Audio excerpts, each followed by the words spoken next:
Assalamualaikum warahmatullahi wabarakatuh. Kami di sini dari kelompok 4 yang beranggotakan Janesa Putri Sabein, Putriana Maulina, Jenita Alexandra Kabes, dan saya sendiri dan Jati Prasetyo untuk mempresentasikan tentang marketplace untuk teknologi hijau dan ramah lingkungan.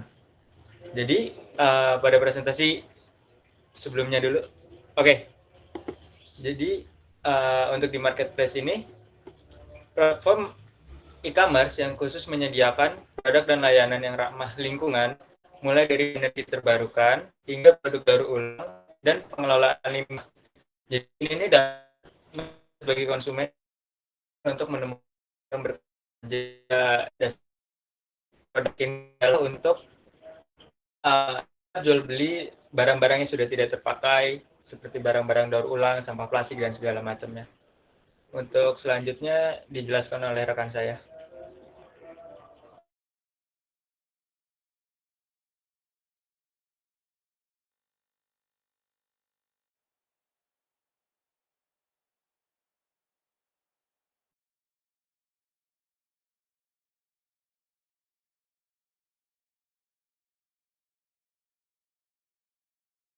Oke, selanjutnya itu mengenai marketplace untuk teknologi hijau dan ramah lingkungan ini. Yang pertama ada tren industri terkait. Nah, tren industri terkait ini yang pertama itu ada 4. Yang pertama, peningkatan kesadaran lingkungan. Nah, peningkatan kesadaran lingkungan ini semakin banyak orang yang peduli dengan masalah lingkungan dan mencari cara untuk mengurangi jejak karbon mereka. Lalu yang kedua itu ada regulasi yang ketat. Nah, pemerintah dan lembaga regulasi ini semakin memperketat aturan terkait perlindungan lingkungan. Seperti mendorong perusahaan untuk mencari solusi yang lebih ramah lingkungan. Yang ketiga ada inovasi teknologi. Nah, terus munculnya inovasi teknologi ini itu terus munculnya inovasi teknologi hijau seperti energi terbarukan. Nah, seperti mobil listrik. Energi terbarukan, mobil listrik dan material daur ulang yang memperluas pasar untuk solusi ramah lingkungan. Lalu yang keempat, peningkatan investasi impact. Banyak investor dan perusahaan yang memprioritaskan investasi dalam proyek-proyek yang memiliki dampak solusi dan lingkungan yang positif. Oke, yang selanjutnya itu ada potensi pasar. Potensi pasar ini ada banyak juga, ada 3 juga. Itu yang pertama, segmentasi ke konsumen. Segmentasi konsumen ini potensi pasar yang terdiri dari individu, bisnis, dan pemerintah yang mencari solusi dan produk ramah lingkungan. Terus yang selanjutnya peningkatan permintaan. Nah, dalam potensi pasar yang satu ini permintaan akan solusi teknologi hijau terus meningkat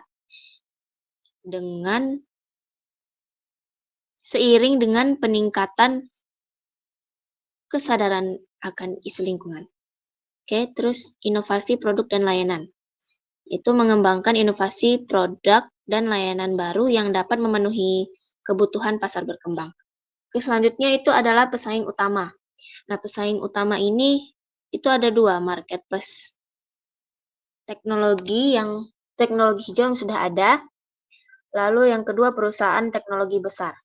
Perusahaan teknologi besar ini dalam industri teknologi seperti Google, Apple, dan Amazon juga mulai fokus pada solusi dan produk ramah lingkungan. Lalu selanjutnya peluang. Dalam peluang ini ada kerjasama dengan produsen dan pemasok. Nah, kerjasama dengan produsen dan pemasok ini, produk teknologi hijau itu untuk menyediakan berbagai pilihan produk yang ramah lingkungan.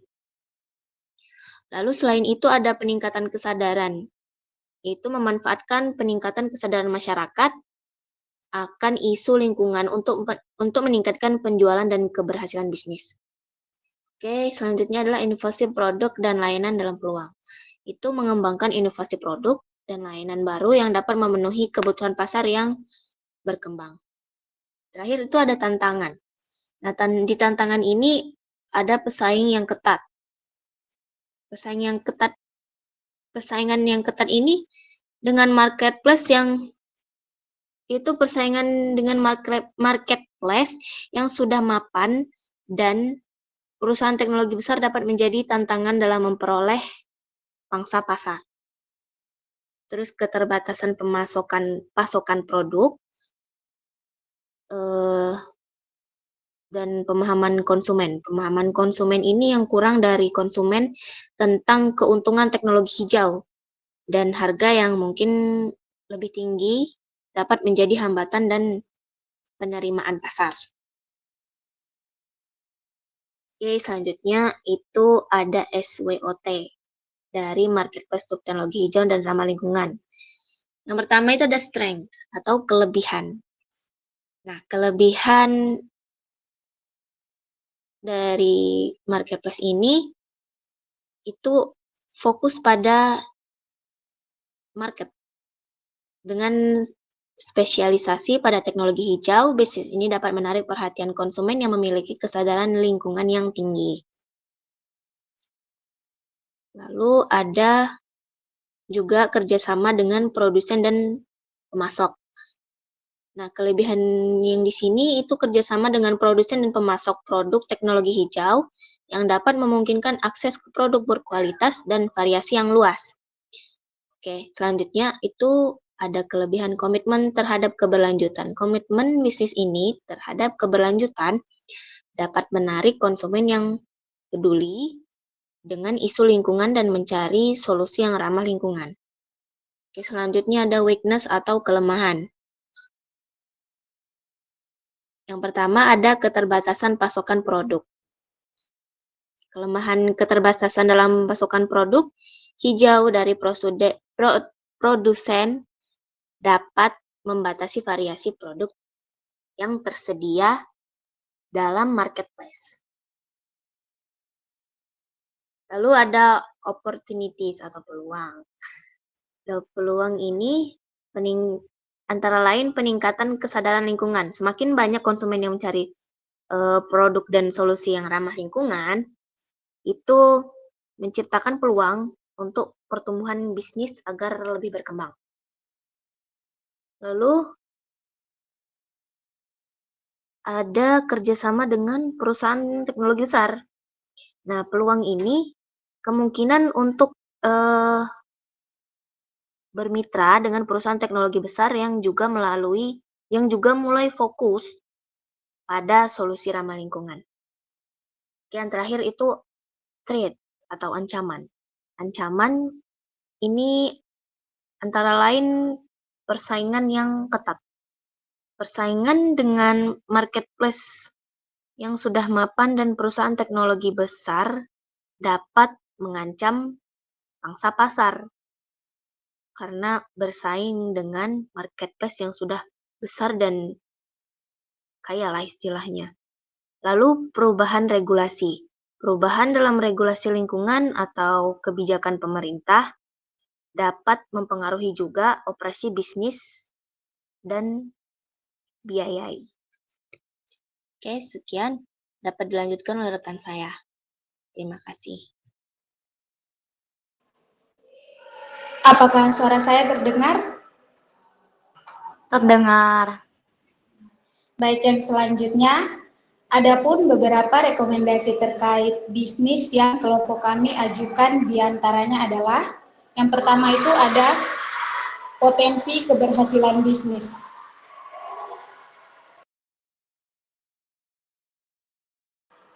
Yang pertama, ada kesadaran lingkungan yang meningkat. Nah, semakin banyak orang yang peduli dengan isu lingkungan, dan mencari solusi yang ramah lingkungan, bisnis ini dapat memanfaatkan tren ini untuk menarik konsumen yang memiliki kesadaran lingkungan yang tinggi.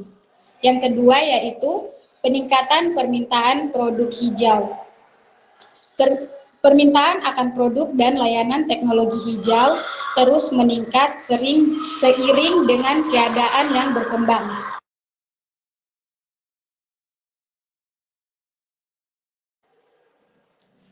Maaf ya teman-teman, agak berisik karena saya lagi di luar. Saya lanjutkan. Peningkatan permintaan produk hijau. Permintaan akan produk dan layanan teknologi hijau terus meningkat seiring dengan kesadaran yang berkembang tentang pentingnya keberlanjutan lingkungan. Ini menciptakan pasar yang berpotensi besar bagi bisnis ini. Kemudian yang ketiga yaitu dukungan dari pemerintah dan industri. Pemerintah dan industri semakin memperhatikan isu lingkungan dan mendorong adopsi teknologi hijau. Inisiatif kebijakan dan insentif dapat membantu mempercepat pertumbuhan bisnis. Kemudian ada inovasi teknologi. Terus munculnya inovasi teknologi hijau membuka peluang untuk pengembangan produk dan layanan yang lebih efisien dan ramah lingkungan, sehingga memungkinkan bisnis untuk relevan dan beradaptasi dengan cepat. Slide selanjutnya.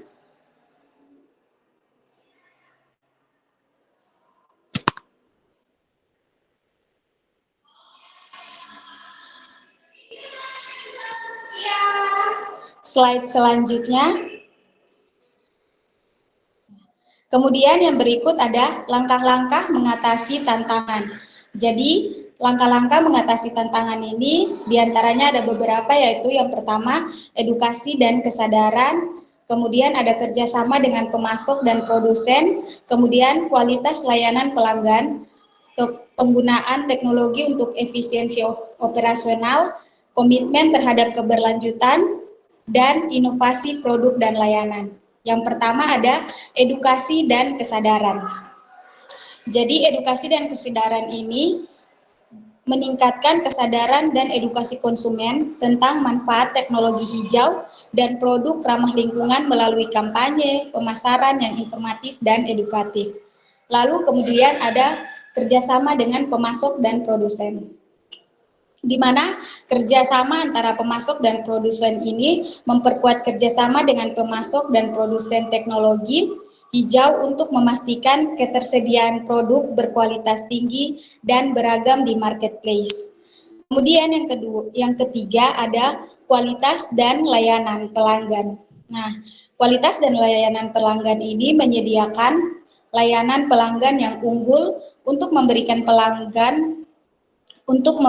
pengalaman belanja yang mulus dan membangun kepercayaan pelanggan.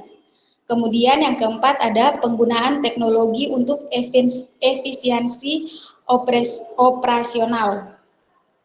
Nah, dalam penggunaan teknologi untuk efisiensi operasional ini memanfaatkan teknologi untuk meningkatkan efisiensi operasional seperti sistem manajemen, rantai pasokan yang terintegrasi, dan otomatisasi proses bisnis, sehingga dapat mengurangi biaya dan meningkatkan kualitas layanan. Kemudian yang kelima yaitu komitmen terhadap keberlanjutan. Nah, komitmen terhadap keberlanjutan ini memastikan bahwa bisnis ini benar-benar mempraktikkan apa yang dijualnya dengan menjadi perusahaan yang berkelanjutan. Misalnya dengan mengadopsi praktik ramah lingkungan dalam operasionalnya sendiri. Lalu yang keenam yaitu inovasi produk dan layanan. Di inovasi produk dan layanan ini berinvestasi dalam penelitian dan pengembangan untuk menghasilkan inovasi baru yang memenuhi kebutuhan yang berkembang dan membedakan bisnis dari pesaing. Slide selanjutnya akan disampaikan oleh rekan saya.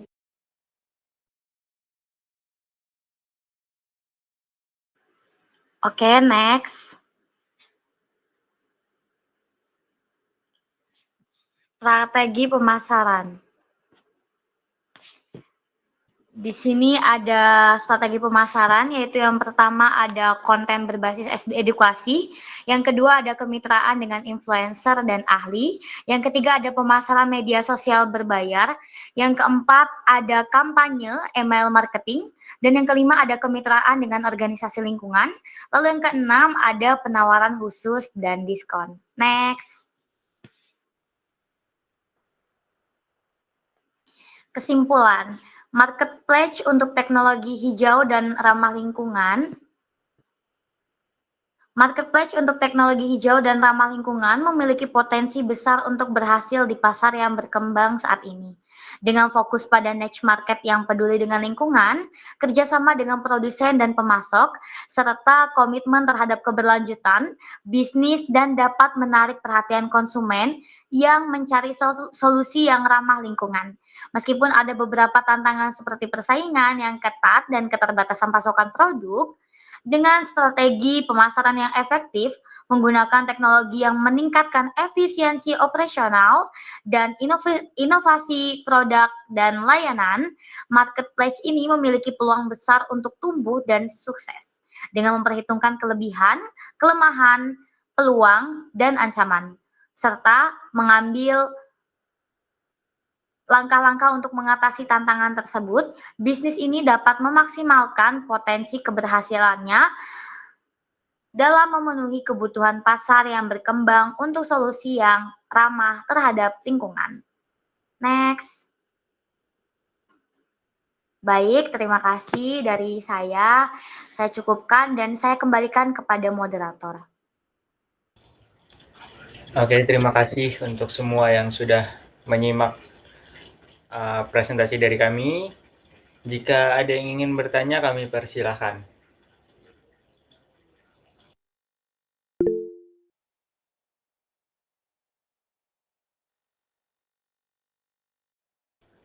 Oke, Francisca, silakan. Oke, makasih. Di sini saya ingin bertanya mengenai manfaat. Jadi, apa manfaat utamanya dari menggunakan marketplace ini, marketplace teknologi hijau dan ramah lingkungan? Mungkin itu sih. Baik, terima kasih Francisca. Apakah ada yang bertanya lagi?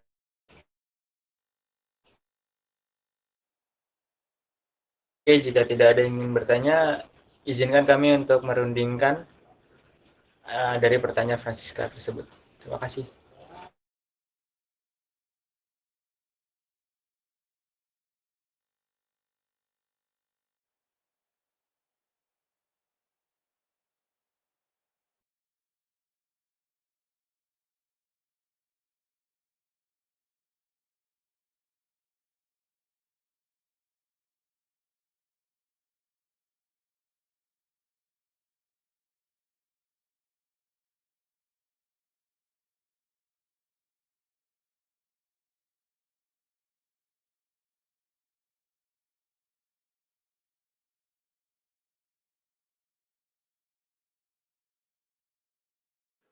Baik, izinkan saya menjawab pertanyaan dari saudari Francisca. Pertanyaannya tadi adalah apa manfaat utama dari menggunakan marketplace teknologi hijau dan ramah lingkungan. Salah satu manfaat utama adalah akses mudah ke produk dan layanan yang mendukung gaya hidup keberlanjutan. Ini memungkinkan konsumen untuk membuat pilihan yang lebih baik dalam hal dampak lingkungan dari pembelian mereka. Selain itu, adopsi teknologi hijau melalui platform ini membantu dalam mengurangi jejak karbon. Secara mengurangi jejak karbon secara keseluruhan dan mendukung pertumbuhan ekonomi yang berkelanjutan. Terima kasih. Semoga menjawab ya, Mbak. Baik, terima kasih Janisa. Sama-sama. Oke. Sepertinya pertanyaannya tadi sudah terjawab ya. Untuk itu, terima kasih untuk yang sudah hadir pada kesempatan hari ini. Saya tutup. Wabillahi taufiq wal hidayah. Wassalamualaikum warahmatullahi wabarakatuh. Waalaikumsalam Assalamualaikum warahmatullahi wabarakatuh.